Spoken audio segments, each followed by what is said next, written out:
So guys ಎಲ್ರಿಗೂ ನಮಸ್ಕಾರ. ನಾನು ನಿಮ್ಮ ಹೋಸ್ಟ್ ಮತ್ತೆ ನಿಮ್ಮ friend Manjunath Rao. So welcome to my channel MR vlogs. ನೀವಿನ್ನೂ ನಮ್ಮ ಚಾನಲ್ ಸಬ್ಸ್ಕ್ರೈಬ್ ಮಾಡಿಲ್ಲ ಅಂದರೆ ಈ ಕೂಡಲೇ ಸಬ್ಸ್ಕ್ರೈಬ್ ಮಾಡಿ ಮತ್ತು ಪಕ್ಕದಲ್ಲಿರೋ ಬೆಲ್ ಐಕಾನ್ನ ಪ್ರೆಸ್ ಮಾಡಿ. ಇದರಿಂದ ನಾವು ಯಾವುದೇ ವೀಡಿಯೋಸ್ ಮಾಡಿದ್ರು ಫಸ್ಟ್ ನೋಟಿಫಿಕೇಶನ್ ನಿಮಗೆ ಸಿಗುತ್ತೆ. ಸೊ ನಾವು ವಿಡಿಯೋದಲ್ಲಿ ಹೇಗೆ ತಿಳ್ಕೊಂಡಿದ್ರೆ ಅಂದರೆ ಟಾಪ್ 5 ಸ್ಕಿಲ್ಸ್ ನೀವು ಒಂದು ತಿಂಗಳಿಗೆ ₹1,00,000 ಹೇಗೆ ಅರ್ನ್ ಮಾಡ್ಬೋದು, ಆ ಟಾಪ್ 5 ಪ್ಲಾನ್ಸ್ ಅಥವಾ ಆ ಮೆಥಡ್ಸ್ ಹೇಳಿದ್ದೆ. ಆ ವಿಡಿಯೋ ನೀವು ನೋಡಿಲ್ಲ ಅಂದರೆ ಐ ಬಟನ್ ಕೊಟ್ಟಿರ್ತೀನಿ ಅಥವಾ ಡಿಸ್ಕ್ರಿಪ್ಷನಲ್ಲಿ ಕೊಟ್ಟಿರ್ತೀನಿ, ನೋಡಿಬಿಟ್ಟು ಆ ವಿಡಿಯೋ ಹೇಗಿದೆಯೋ ನನಗೆ ಕಾಮೆಂಟ್ ಮಾಡಿ ಹೇಳಿ. ಸೊ ಇವತ್ತು ನಾವು ಯಾವ ವಿಡಿಯೋ ಬಗ್ಗೆ ತಿಳ್ಕೊತಾ ಇದ್ದೀವಿ ಅಂದರೆ, ಅಥವಾ ಇವತ್ತು ಏನು ವಿಷಯ ತಿಳ್ಕೊತಾ ಇದ್ದೀವಿ ಅಂದರೆ, ಇಂಪಾರ್ಟೆಂಟು. ನೀವು ಯಾವುದೇ ಬಿಸ್ನೆಸ್ ಸ್ಟಾರ್ಟ್ ಮಾಡಿ, ಅದು ಹೊಸದಾದ್ರೂ ಹಳೇದಾದ ಆಗಿರ್ಬೋದು. ಅಕಸ್ಮಾತ್ ಹಳೆ ಬಿಸ್ನೆಸ್ನ ಹೊಸದಾಗಿ ಮಾಡಬೇಕಂತೋ ಅಥವಾ ಗೇನ್ ಮಾಡ್ಬೇಕಂತನೋ, ಅಥವಾ ಹೊಸ ಬಿಸ್ನೆಸ್ನ ಅಥವಾ ಶಾಪ್ನ ಒಂದು ಹೊಸದಾಗಿ ಮಾಡ್ಬೇಕಂತನೋ, ಏನೋ ಒಂದು ಹೊಸದಾಗಿ ಸ್ಟಾರ್ಟ್ ಮಾಡ್ಬೇಕಂತಿದ್ದೀರಾ, ಈ 9 ಸೂತ್ರಗಳಿದೆಯಲ್ಲ ತಲೆಲಿಕ್ಕೊಂಬಿಡಿ. ಈ 9 ಸೂತ್ರಗಳಿದ್ರೆ ಪಕ್ಕ ನೀವು ಸಕ್ಸಸ್ ಆಗ್ತೀರಾ. ಆ 9 ಸೂತ್ರಗಳು ಏನೇನಂತ ಅಂದ್ಬಿಟ್ಟು ನಾನು ಇವತ್ತು ನಿಮಗೆ ತಿಳಿಸ್ಕೊಡ್ತೀನಿ. ಸೊ ಗೈಸ್, ಈ ವಿಡಿಯೋನ ಎಲ್ಲೂ ಸ್ಕಿಪ್ ಮಾಡಬೇಡಿ. ನಿಮ್ಮ ಹತ್ರ ಕೈ ಜೋಡಿಸಿ ಕೇಳ್ಕೊತೀನಿ. ಯಾಕೆ ಗೊತ್ತಾ, ನೀವೆಲ್ಲನ ಸ್ಕಿಪ್ ಮಾಡಿದ್ರೆ ಅನ್ಕೊಳ್ಳಿ ನಿಮಗೆ ಆ ನಾಲೆಡ್ಜ್ ಸಿಗಲ್ಲ. ನಾನು ಹೇಳ್ಕೊಡೋವಾದ ಮೆಥಡ್ಗಳಿಂದ ನೀವು ಫಾಲೋ ಮಾಡಿದ್ರೆ ಮಾತ್ರ ನೀವು ಸಕ್ಸಸ್ ಆಗ್ತೀರಾ. ನೀವು ಬೇರೆ ಮಾಡ್ತಾರೆ ಮಾಡ್ಬೋದು, ಬಟ್ ಇದು ತುಂಬ ಎಫೆಕ್ಟಿವ್ ಮೆಥಡ್. ಸೊ ನಾನು ಇವಾಗ ಸ್ಟಾರ್ಟ್ ಮಾಡ್ತೀನಿ. ಸೊ ಮೊದಲನೇ ಸೂತ್ರ ಬಂದ್ಬಿಟ್ಟು ಇಂಟ್ರೆಸ್ಟ್. ನಿಮಗೆ ಯಾವುದ್ರಲ್ಲಿ ಆಸಕ್ತಿ ಇದೆಯೋ ಅದರ ಶಾಪ್ ಮಾತ್ರ ಓಪನ್ ಮಾಡಿ. ಬಟ್ಟೆ ಶಾಪಲ್ಲಿ ಎಕ್ಸ್ಪೀರಿಯನ್ಸ್ ಇರೋನು ಬೇರೆ ಅಂಗಡಿ ಇಟ್ಕೊಂಡ್ರೆ ಉದ್ಧಾರ ಆಗಲ್ಲ. ಅದೇ ಥರ ಬೇರೆ ಅಂಗಡಿ ಎಕ್ಸ್ಪೀರಿಯನ್ಸ್ ಇದರಲ್ಲಾಗಿದ್ರೆ ಆಗಲ್ಲ. ಯಾಕಂದರೆ ಇಂಟ್ರೆಸ್ಟ್ ಇರೋದ್ಮೇಲೆ ನೀವು ಸ್ಟಾರ್ಟ್ ಮಾಡಬೇಕು. ಆದರೂ ನನಗೆ ಇದೇ ಮಂಜುನಾಥ್, ಬಟ್ ಏನು ಮಾಡೋಣ, ಬೇರೆದು ಕೂಡ ಸ್ಟಾರ್ಟ್ ಮಾಡ್ಬೇಕು ಅಂದ್ಕೊಂಡಿದ್ದೀನಿ. ನಂಗೆ ಚೆನ್ನಾಗಿ ಮಾಡಬೇಕು, ಅರ್ನ್ ಮಾಡಬೇಕು. ಬೇರೆದು ಮಾರ್ಜಿನ್, ಬೇರೆ ಬಿಸ್ನೆಸ್ ಅಥವಾ ಅಂಗಡಿಗಳಲ್ಲಿ ದೊಡ್ಡ ಮಾರ್ಜಿನ್ ಇದೆ ಅಂತ ಅಂದ್ಕೊಂಡಿದ್ದೀರಾ, ಅದು ಸ್ಟಾರ್ಟ್ ಮಾಡ್ಬೇಕಂತಂದರೆ ಎರಡನೇದು ನಿಮ್ಮ ಹತ್ರ ಗೇನ್ ನಾಲೆಡ್ಜ್ ಇರ್ಬೇಕು ನಿಮ್ಮ ಹತ್ರ.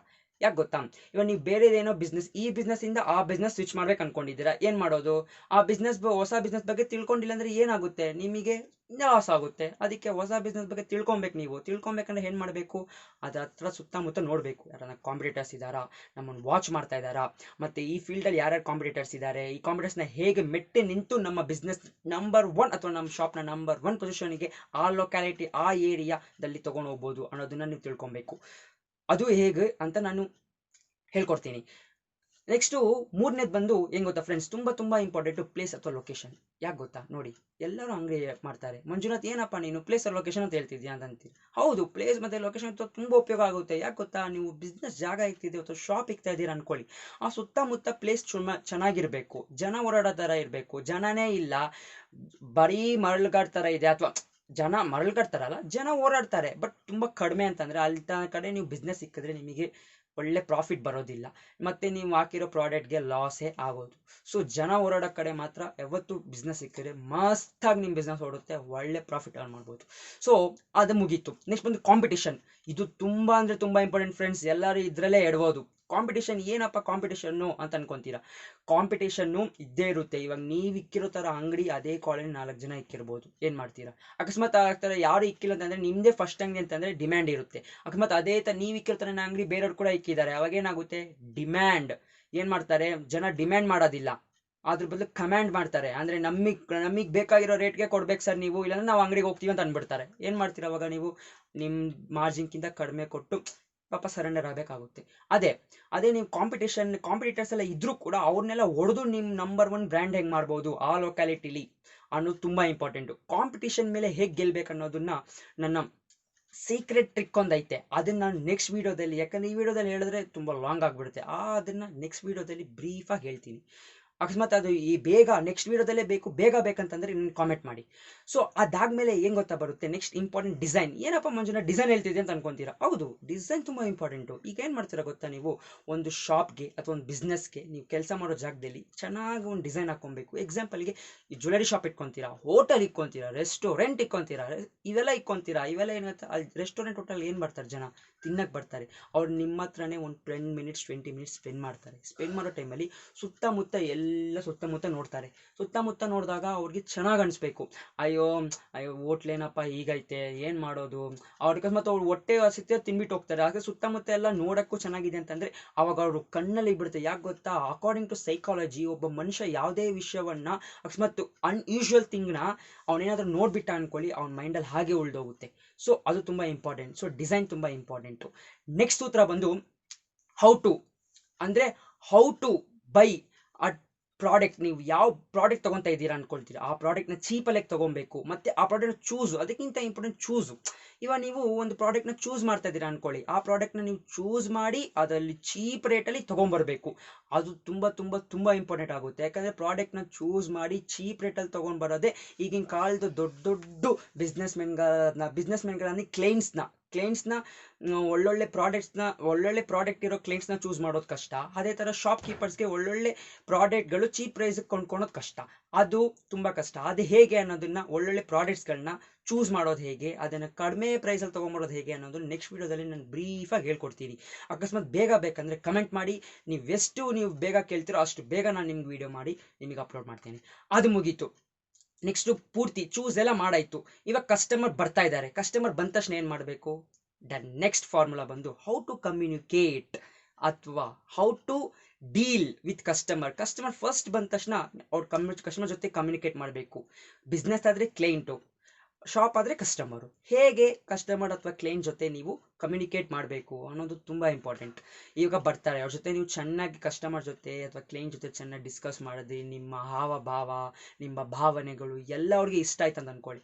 ಅವಾಗ ಏನು ಮಾಡ್ತಾರೆ, ಓ ಇವನು ಒಳ್ಳೆ ವ್ಯಕ್ತಿ, ಇವನ ಹತ್ರ ಮುಂದೆ ನಾನು ಬೇರೆ ಬರ್ತಾ ಇರೋ ಬಿಸ್ನೆಸ್ ಡೀಲ್ಸು ಇವನ ಹತ್ರ ಇಟ್ಕೊಬೋದು ಅಂತ ಅನ್ಕೊತಾರೆ. ಅವಾಗ ಅವ್ರ ಬಾಸು ಕೂಡ ಹೇಳ್ತಾರೆ ಅದ್ರ ಬಗ್ಗೆ, ಹೌದಪ್ಪ ಸರ್, ಅವರು ತುಂಬ ಒಳ್ಳೆಯವ್ರು ಸರ್, ಪಾಪ ಅವರು ಚೆನ್ನಾಗಿ ಹೇಳ್ತಾರೆ ಸರ್ ಅಂತ. ಅವಾಗ ಕ್ಲೈಂಟ್ಸು ನಿಮ್ಮ ಬಾಸ್ ಹತ್ರ ಕ್ಲೈಂಟ್ಸ್ ಚೆನ್ನಾಗಿ ಹೇಳ್ತಾರೆ, ಬೇಗ ಹಿಡ್ಕೊಂಡು ಬರ್ತಾರೆ, ನಿಮಗೆ ಒಳ್ಳೆ ಆಪರ್ಚುನಿಟಿಗಳು ಸಿಗುತ್ತೆ. ಇದು ಅದಾದಮೇಲೆ ನೀವು ಕಮ್ಯುನಿಕೇಟ್ ಎಲ್ಲ ಮಾಡಾಯಿತು. ಈಗೇನು ಮಾಡಬೇಕಂದ್ರೆ how to fix price margin. ಇದೇ ಫ್ರೆಂಡ್ಸ್ ಎಲ್ಲರಿಗೂ ತಲೆ ಕೆಡೋ ಮ್ಯಾಟ್ರ್ ಅಂದರೆ ಇದೆ, ಪ್ರೈಸ್ ಮಾರ್ಜಿನ್ನು. ಈಗ ನಮಗೆ ಹೆಂಗೆ ಗೊತ್ತಾ, ನೀವು ಅಂದ್ಕೊಂಡಿದ್ದೀರಾ ಪ್ರೈಸ್ ಮಾರ್ಜಿನ್ನು, ಆ ಪ್ರೈಸ್ ಮಾರ್ಜಿನ್ಗೆ ನೀವು ಫಿಕ್ಸ್ ಮಾಡಬೇಕು. ಇಲ್ಲಾಂದರೆ ಅದಕ್ಕಿಂತ ಕಡಿಮೆ ಹೇಳಿದ್ರೆ ನಿಮಗೆ ಲಾಸ್ ಆಗುತ್ತೆ, ಕೊಡೋಕ್ಕಾಗಲ್ಲ ಕಸ್ಟಮರ್ಸ್ಗೆ. ಬಟ್ ನೀವು ಒಂದೇ ಪರ್ಫೆಕ್ಟಾಗಿ ಡೀಲ್ ಹೇಗೆ ಮಾಡಬೇಕು, ಪ್ರೈಸ್ ಮಾರ್ಜಿನಲ್ಲಿ ಈ ಡೀಲ್ ಮಾಡಿಬಿಟ್ರೆ ಮುಗೀತು. ಮತ್ತೆ ಕಸ್ಟಮರ್ ಮಾತಾಡಲೇಬಾರ್ದು, ಮೂಕ ವಿಸ್ಮಿತ ಆಗ್ಬಿಡ್ಬೇಕು. ಒಂದೇ ಪ್ರೈಸ್ಗೆ ಕಸ್ಟಮರ್ ಒಪ್ಕೊಂಡ್ಬಿಡ್ಬೇಕು, ಹೌದು ಸರ್ ಈ ಪ್ರಾಡಕ್ಟ್ಗೆ ಅಥವಾ ಈ ಡೀಲ್ಗೆ ನಾನು ಇಷ್ಟು ಪ್ರೈಸ್ ಕೊಡ್ಬೋದು ಅಂತ ಒಪ್ಕೊಬೇಕು. ಅವರು ಕ್ಲೈಂಟ್ ಅಥವಾ ಕಸ್ಟಮರ್ ಹತ್ರ ಒಪ್ಕೊಂಡಾಗ ಅವಾಗ ನಿಮ್ಮ ರಿಯಲ್ ಗ್ರೋತ್ ಸ್ಟಾರ್ಟ್ ಆಗುತ್ತೆ. ಯಾಕೆ ಗೊತ್ತಾ, ಅವಾಗ ನೀವು ಮಾತು ಕಲ್ತಂಗೆ ಆಗುತ್ತೆ. ನೀವು ಮಾತಾಡೋ ಚಾಣಕ್ಷತೆಯಲ್ಲೇ ಕಸ್ಟಮರ್ ಒಪ್ಕೊಂಡ್ಬಿಟ್ರು, ನಿಮಗೆ ಆ ಡೀಲ್ ಇದಕ್ಕೆ ಒಪ್ಕೊಂಡ್ಬಿಟ್ರು, ನೀವು ಅಂತಿರೋ ಪ್ರೈಸ್ ಮಾರ್ಜಿನ್ಗೆ ನಿಮಗೆ ಕೊಟ್ರು ಅಂತ ಅನ್ಕೊಳ್ಳಿ, ಆವಾಗ ಪಕ್ಕಾ ನಿಮಗೆ ಸಕ್ಸಸ್ ಸಿಕ್ಕೇ ಸಿಗುತ್ತೆ. ಸೊ ಅದಾದ್ಮೇಲೆ ಕೊನೆ ಸೂತ್ರ, 9ನೇ ಸೂತ್ರ ಬಂದು how to retain a customer again ಅಥವಾ ಅ ಕ್ಲೈಂಟ್ ಅಗೇನ್ ಅಂತ. ರಿಟೇನ್ ಹೇಗೆ ಮಾಡೋದು ಕಸ್ಟಮರ್ನ, ಇದು ತುಂಬ ಇಂಪಾರ್ಟೆಂಟ್ ಫ್ರೆಂಡ್ಸ್. ಯಾಕೆ ಗೊತ್ತಾ, ಎಲ್ಲರೂ ಎಡಬೋದು, ಮಿಸ್ ಮಾಡೋದು ಇದರಲ್ಲೇ. ಕಸ್ಟಮರ್ಸ್ನ ರಿಟೇನ್ ಮಾಡೋದು ಹೇಗಂತ ಅಂದ್ಬಿಟ್ಟು ಗೊತ್ತಿಲ್ಲ ಎಷ್ಟೊಂದು ಜನಕ್ಕೆ. ಏನು ಗೊತ್ತಾ, ಕಸ್ಟಮರ್ಸ್ ರಿಟೇನ್ ಮಾಡ್ದಾಗ ತಾನೆ ಅವ್ರು ವಾಪಸ್ ಬರೋದು. ನೀವು ಕಸ್ಟಮರ್ಗೆ ಕಳಿಸ್ಬಿಡ್ತೀರ, ಅವನ್ನೆಲ್ಲ ತೊಗೊಂಡು ಪ್ರಾಡಕ್ಟ್ ತೊಗೊಂಡು ಹೋದ, ಬಟ್ ರಿಟೇನ್ ಮಾಡೋಕ್ಕೆ ನಿಮ್ಮ ಕೈಲಿ ಆಗಲ್ಲ. ಅದು ಇಂಪಾರ್ಟೆಂಟು. ರಿಟೇನ್ ಹೇಗೆ ಮಾಡಬೇಕು ಕಸ್ಟಮರ್ಸ್ನ, ನಿಮ್ಮ ಬಿಸ್ನೆಸ್ ಈಗಲೂ ಹೇಗೆ ನಿಮ್ಮ ಬಿಸ್ನೆಸ್ಸು ಗ್ರೋತಲ್ಲಿ ಇರ್ಬೋದು, ಸ್ಮಾಲ್ ಗ್ರೋತಲ್ಲಿ ಇರ್ಬೋದು, ಅದನ್ನು ಏನು ಹೇಳಿ ಜೆ ಕರ್ವ್ ಹೇಗೆ ತೊಗೊಂಡು ಹೋಗ್ಬೇಕು ಅನ್ನೋದನ್ನು ನಾನು ನಿಮಗೆ ಹೇಳ್ಕೊಡ್ತೀನಿ. ನನ್ನ ಜೊತೆ ನೀವು ಜಾಯ್ನ್ ಆಗಿ ನನ್ನ ಚಾನಲ್ನ ಸಬ್ಸ್ಕ್ರೈಬ್ ಆಗಿ ನಿಮಗೆ ನಾನು ಹೇಳ್ಕೊಡ್ತೀನಿ. ಆವಾಗ ನೀವು ಆರಾಮಾಗಿ ನೀವು ಜೆ ಕರ್ವ್ನ ನೀವು ಸಾಧಿಸ್ಬೋದು. ಇದೇ ಫ್ರೆಂಡ್ಸ್ ನನ್ನ 9 ಇಂಪಾರ್ಟೆಂಟ್ ಸೂತ್ರಗಳು. ಈ ಸೂತ್ರಗಳನ್ನ ನೀವು ಫಾಲೋ ಮಾಡಿದ್ರಿ ಅಂದರೆ ಯಾವುದೇ ಬಿಸ್ನೆಸ್ ಆಗಲಿ, ಅದು ಎಷ್ಟೇ ಹಾರ್ಡ್ ಕಂಡೀಷನಲ್ಲಿರಲಿ, ಅದನ್ನು ನಾನು ಮೇಲೆ ತೊಗೊಂಡು ಬರ್ತೀನಿ. ಅಕಸ್ಮಾತ್ ನಿಮ್ಮ ಬಿಸ್ನೆಸ್ನ ನೀವು ಸಾಲ್ವ್ ಮಾಡೋಕ್ಕಾಗಲ್ಲ ಮಂಜುನಾಥ್ ಅವರೇ, ನಿಮ್ಮದೇ ಹೆಲ್ಪ್ ಬೇಕಂತಂದರೆ ನನ್ನ ಜಿಮೇಲ್ ಐ ಡಿ ಕೊಟ್ಟಿರ್ತೀನಿ. ಆ ಜಿಮೇಲ್ ಐ ಡಿ ಕಾಂಟ್ಯಾಕ್ಟ್ ಮಾಡಿ, ಅಲ್ಲಿ ನಿಮ್ಮ ಬಿಸ್ನೆಸ್ ಪ್ರಾಬ್ಲಮ್ಸ್ ಬಗ್ಗೆ ಹೇಳ್ಕೊಳ್ಳಿ. ನಾನು ಅದಕ್ಕೆ ನನ್ನ ಕೈಲಿ ಎಷ್ಟಾಗುತ್ತೋ ಸೊಲ್ಯೂಷನ್ನು ನಾನು ಬೇಕಾದ್ರೆ ತಿಳಿಸ್ತೀನಿ. ಅಥವಾ ಕಾಮೆಂಟ್ ಮಾಡಿ, ನಿಮ್ಮ ಬಿಸ್ನೆಸ್ಲಿ ಏನೋ ಪ್ರಾಬ್ಲಮ್ ಇದ್ದರೆ ಅದು ಕೂಡ ಸಾಲ್ವ್ ಮಾಡೋಕ್ಕೆ ನಾನು ಪ್ರಯತ್ನ ಪಡ್ತೀನಿ. ಸೊ ಗೈಸ್, ಈ ವಿಡಿಯೋ ನಿಮ್ಗೆ ಇಷ್ಟ ಆಗಿದ್ರೆ ಪ್ಲೀಸ್ ಈ ವಿಡಿಯೋನ ಆದಷ್ಟು ಲೈಕ್ ಮಾಡಿ. ಬಿಕಾಸ್ ನೀವು ಲೈಕ್ ಮಾಡಿದ್ರೆ ನಮಗೆ ಮೋಟಿವೇಶನ್ ಬರುತ್ತೆ. ಇನ್ನು ಇದೇ ಥರ ಹಲವಾರು ವೀಡಿಯೋಸ್ಗಳನ್ನ ನಾವು ಕ್ರಿಯೇಟ್ ಮಾಡ್ತೀವಿ. ಮತ್ತು ಈ ವಿಡಿಯೋನ ಆದಷ್ಟು ಶೇರ್ ಮಾಡಿ. ಹೊಸ ಎಂಟರ್ಪ್ರಿನರ್ಸು, ಬಿಸ್ನೆಸ್ ಮ್ಯಾನ್ಗಳು ಒಳ್ಳೊಳ್ಳೆ ಥಾಟ್ಸ್ ತಿಳ್ಕೊಬೇಕು, ಬಿಸ್ನೆಸ್ ಟ್ರಿಕ್ಸು ಪ್ಲಸ್ ಅದ್ರ ಜೊತೆ ಇರೋ ವ್ಯಾಲ್ಯೂಸು, ಪ್ರಾಫಿಟ್ಸು ಇದು ತಿಳ್ಕೊಬೇಕಂತಂದರೆ ನಮ್ಮ ಚಾನೆಲ್ನ ಸಬ್ಸ್ಕ್ರೈಬ್ ಮಾಡೋಕ್ಕೆ ಹೇಳಿ ಮತ್ತು ಶೇರ್ ಕೂಡ ಮಾಡಿ. ಯಾಕಂತ ಆದಷ್ಟು ಜನ ನೋಡಿದಷ್ಟು ಅವ್ರು ಇನ್ನೂ ಬಿಸ್ನೆಸ್ಸಲ್ಲಿ ಒಳ್ಳೊಳ್ಳೆ ಜ್ಞಾನಗಳು ತಿಳ್ಕೊತಾರೆ, ಎಲ್ಲೂ ಅವರು ಯಾಮಾರೋಗಲ್ಲ. ಇದೇ ಗೈಸ್ ನಾನು ಹೇಳ್ಬೇಕಾಗಿರೋದು, ಅನಿಸಿದ್ದು ಈ ವಿಡಿಯೋದಲ್ಲಿ ಹೇಳಿದ್ದೀನಿ. ಸೊ ಎಲ್ಲರಿಗೂ ನಮಸ್ಕಾರ, ಗುಡ್ ಬೈ.